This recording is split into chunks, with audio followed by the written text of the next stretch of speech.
Alright, hello YouTube, Pegleglarry here with yet another trap for you. It's not really a trap, this one's more, it could be used as a puzzle or something. I'll show you a use for it later, but, so I've come up with a flush piston staircase. So as you see, if you came up, you'd just see, like, a 3x3 wall, and, so you pull the lever,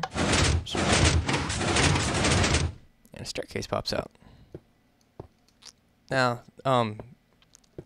the idea behind this was pretty simple. I just wanted a wall that would kind of slant over and become the staircase. Originally, I was going to try to do it 3 wide, but that proved troublesome. So here, again, there's a flush piston staircase that you can come up. How this works is when it's in the closed position, if I were to break these blocks, you'd see there's a block up there, right? Well, that would typically block you from being able to go up to the next level.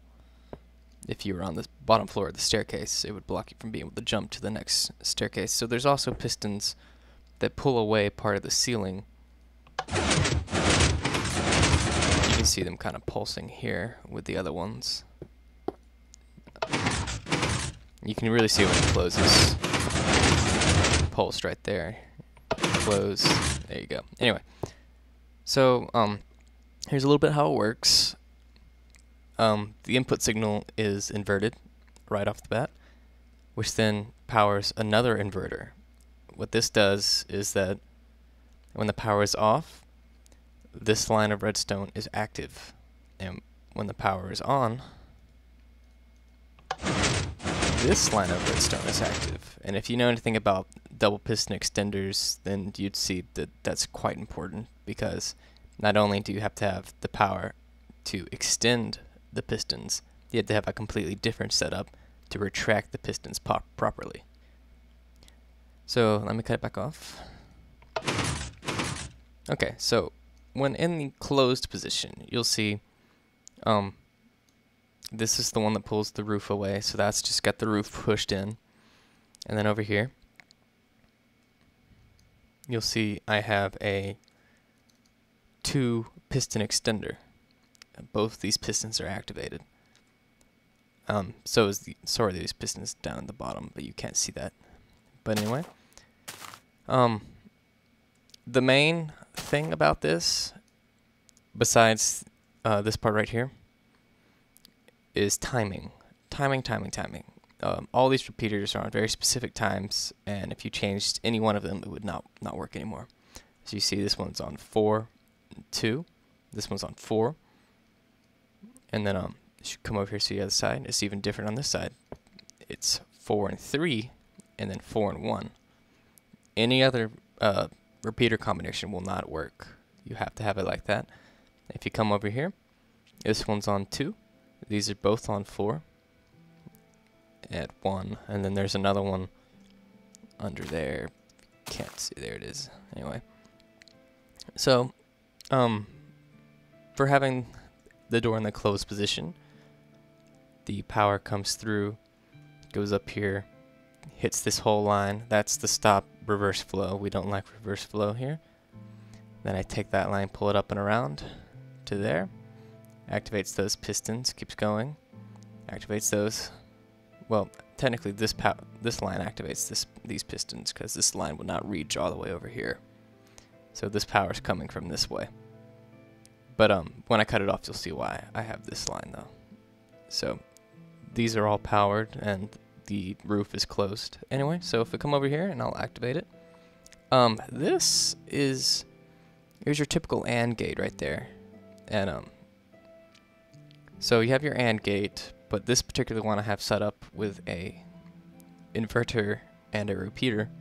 So pretty much what it'll do is pulse this torch for about a second, and then it'll cut back off, which is what allows me to have my doors open properly. So what happens when that side's active, this torch is on, which powers this line. It goes through an 8-tick delay, which is important, and then it comes through. The torch cuts off this remains active for a moment, which gives this enough time to go into this torch. So this torch deactivates, and while this repeater is still active because it has 2 tick delay, this all happens very fast. You can see only 2 ticks. Since this only has a 2 tick delay, it'll hold the power from this torch before it gets activated. It'll hold that power, keeping this torch off. So then this will come through and turn this torch off, making this torch flash for just a brief moment, which is what we need. So when that torch flashes, it comes through, goes up here, it sends the power this way, which would activate these repeaters here. As you see, I have a reverse flow blocker right here, because we don't like reverse flow. Anyway, so as you come up, pulls the wall back, because everything's in the off position. This is why you see these pulse for a minute, because of this line coming through when I cut it off, and it makes it pulse. I'm sure there's probably a way around that. I just was happy enough that I made it work. But anyway, so the line comes in, goes through this way, powers these pistons, comes through, and this time it'll make it all the way through because I'm being powered from over here. So it comes through and it'll hit this repeater and send it this way. It'll come through, repower these pistons. It won't go back that way, reverse flow blocker. And it'll come back up and you'll see this one pulse again.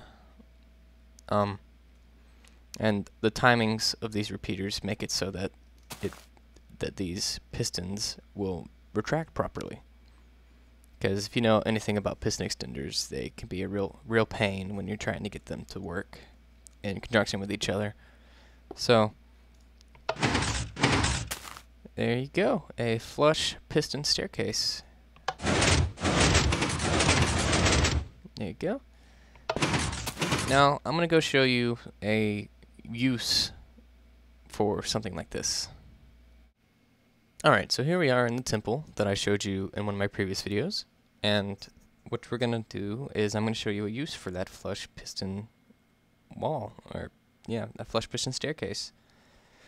So as you see here, we've got this massive maze. It looks like quite a bit different than the last time you saw it from my previous video.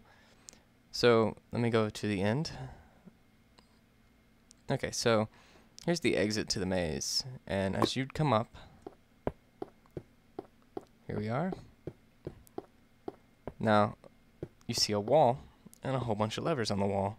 Now, this is just a pretty simple 8 lever combination lock. The wiring behind an 8 combination lock is very, very simple. I'll show you. Pretty much all you have to do is pull the power out from the levers here, connect all the levers together, and just put redstone torches on what you want to be the answer. So for this particular one, the answer is the 2 top right ones. So those 2 have torches, and when you pull both those levers, these torches cut off, which depowers this, which in turn, here's the same thing I had earlier. It's just it's reversed from what you saw outside, just for the purposes we needed it for. But anyway, now what's great about this is also, say you have the right combination pulled down, but you also have another lever pulled down, or anything else other than just these 2, it will not activate the inverter or any of this. It will stay the way it is. So you have to have the right combination to make it work, which is really nice, I think. Anyway, so let's go back inside. So you come up on the wall, and you're in your little temple or whatever you're building that you decided to use this for.